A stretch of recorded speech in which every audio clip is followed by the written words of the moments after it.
Hi hello నమస్తే, welcome to our channel. Telangana నీటిపై Chandrababu Naidu plan B అమలు చేస్తున్నాడా? సహజంగా చంద్రబాబు నాయుడు అంటేనే మంచి విజనర్.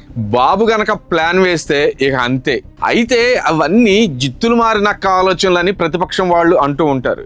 ఏది ఏమైనా కానీ చంద్రబాబు ఎత్తుగాళ్ల ముందు ఎవరైనా కానీ తలొగ్గాల్సిందే. అయితే ఈ ప్లాన్ బి వల్ల ఆంధ్రప్రదేశ్ రాష్ట్రానికి మంచే జరగబోతుంది. ఇంతకు బాబు వేసిన మాస్టర్ స్కెచ్ ఏమిటి? రాష్ట్రంలో వ్యవసాయానికి, తాగునీటికి ఎంతో కీలకమైన ప్రాజెక్టుల విషయంలో ఆంధ్రప్రదేశ్ ప్రభుత్వం ఒక సంచలన నిర్ణయం దిశగా అడుగులు వేయబోతుంది. ముఖ్యంగా రాయలసీమ రాత మార్చే ఒక బృహత్తర ప్రణాళికను ముఖ్యమంత్రి నారా చంద్రబాబు నాయుడు గారు సిద్ధం చేశారు. అదే ప్లాన్ బి. దాదాపు 85,000 కోట్ల రూపాయల వ్యయంతో చేపట్టాల్సిన ఒక భారీ ప్రాజెక్టుకు ఎదురైన అడ్డంకులను అధిగమించి ఆ ప్రాజెక్టుని ఎలా ముందుకు తీసుకువెళ్లాలి అన్న దానిపై చంద్రబాబు నాయుడు ఇప్పుడు ప్లాన్ బి అమలు చేస్తున్నట్టుగా ఉన్నత వర్గాల వారి సమాచారం. ఇది రాష్ట్ర వ్యాప్తంగా చర్చనీయాంశంగా మారింది. అయితే ఈ ప్రతిపక్షం వాళ్ళు దీన్ని ఏ విధంగా అడ్డుకోవాలనేది వాళ్ళు ప్లాన్ సి తయారు చేసుకున్నారు. అది వేరే విషయం. అసలు ఈ చంద్రబాబు నాయుడు వేస్తున్న ఎత్తుగడ ఏమిటి?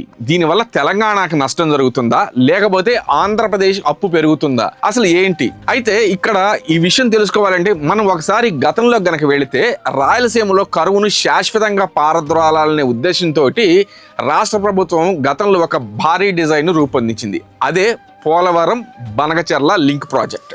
గోదావరి జలాలను నేరుగా రాయలసీమకు తరలించడం దీని ప్రధాన ఉద్దేశం. కానీ ఇక్కడే ఒక పెద్ద సమస్య వచ్చి పడింది.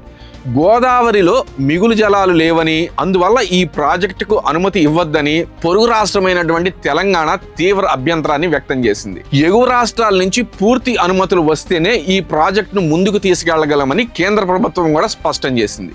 దీంతో రాయలసీమకు నీళ్లు రావడం ఇక కల్లే అని ఆందోళన మొదలైంది. ఇక్కడే ముఖ్యమంత్రి నారా చంద్రబాబు నాయుడు తన వ్యూహాన్ని మళ్ళా మార్చారు. అడ్డంకులను చూసి ఆగిపోకుండా ప్రత్యామ్నాయ మార్గాల అన్వేషణను ప్రారంభించారు.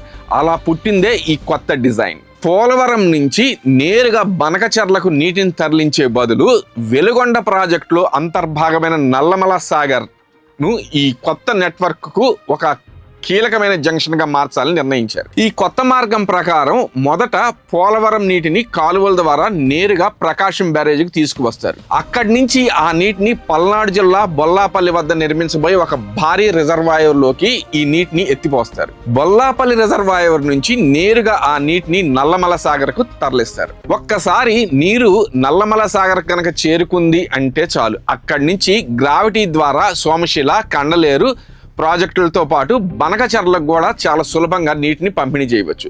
ఈ ప్లాన్ బి వల్ల రాష్ట్రానికి జరిగే అతి పెద్ద లాభం ఏంటంటే అది ఆర్థిక పరమైన లాభమే. ప్రాజెక్టుకు వ్యయం అమాంతం తగ్గిపోతుంది. మునుపటి డిజైన్ ప్రకారం 85,000 కోట్లు ఖర్చు అయ్యే ఈ ప్రాజెక్ట్ ఇప్పుడు కేవలం 55,000 కోట్లతోనే పూర్తి కానుంది. అంటే రాష్ట్ర ఖజానాకు దాదాపు 24,000 కోట్ల రూపాయలు ఆదా అవుతుంది. ఆర్థిక ప్రయోజనంతో పాటు కేంద్ర ప్రభుత్వం చేపట్టబోతున్నటువంటి గోదావరి, కావేరీ నదుల అనుసంధాన ప్రక్రియలో భాగంగా ప్రాజెక్టులో దీన్ని అంతర్భాగం చేయనున్నారు.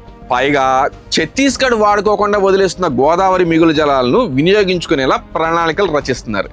దీనివల్ల పొరుగు రాష్ట్రాల అభ్యంతరాలకు శాశ్వతంగా చెక్ పడినట్లే. ఈ ప్రాజెక్టు కనుక పూర్తయితే రాష్ట్ర రూపురేఖలే మారిపోతాయి. ఇటు నంద్యాల, కడప, నెల్లూరు, తిరుపతి జిల్లాల్లో దాదాపు 80 లక్షల మంది ప్రజల తాగునీటి కష్టాలు తీరిపోతాయి. అలాగే రాయలసీమ, పల్నాడు, ప్రకాశం జిల్లాలోని మెట్ట ప్రాంతాల్లో సుమారు 7 లక్షల ఎకరాలకు సాగునీరు అందనున్నది. ఇది నిజంగా ఆంధ్రప్రదేశ్ భవిష్యత్తును మార్చే ఒక బహుత్తరమైన మంచి ప్రాజెక్ట్. మరి ఈ ప్లాన్ బి అమలుపై ప్రతిపక్షాలు ఏమంటున్నాయి అంటే ఇదంతా కూడా చంద్రబాబు నాయుడు డబ్బు దోచుకోవటానికే ఇలాంటి ప్రాజెక్టులన్నీ కూడా చేస్తున్నారని వాళ్ళు కామెంట్లు చేస్తున్నారు. సరే, ప్రతిపక్షాలు ఎలాంటి కామెంట్లు చేసినా కానీ గతంలో హైటెక్ సిటీ విషయంలో కానివ్వండి, హైదరాబాద్ అభివృద్ధి విషయంలో కానీ ఇలాంటి కామెంట్లు అనేకం చేశారు. కానీ చంద్రబాబు నాయుడు అవన్నీ పట్టించుకోకుండా వాటిని అభివృద్ధి చేసి ఈ రోజున ఒక ఐకాన్ గా నిలిచారు. అలాగే ఇప్పుడు చంద్రబాబు నాయుడు తీసుకునేటువంటి ఈ ప్లాన్ బి వల్ల డబ్బులు ఎవరికి మిగులుతాయా, మిగలవా అని పక్కన పెడితే ఇటు రాయలసీమ ప్రాంతం మొత్తం కూడా రత్నాల సీమగా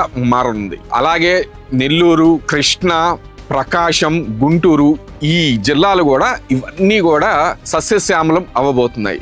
సో చూసారు కదా ఫ్రెండ్స్, బాబు చేసేటువంటి ఈ ప్లాన్ బి. ఈ ఇన్ఫర్మేషన్ కనుక మీకు నచ్చితే లైక్ చేయండి, కామెంట్ చేయండి, అలాగే మా ఛానల్ సబ్స్క్రైబ్ చేసుకోండి. Thank you.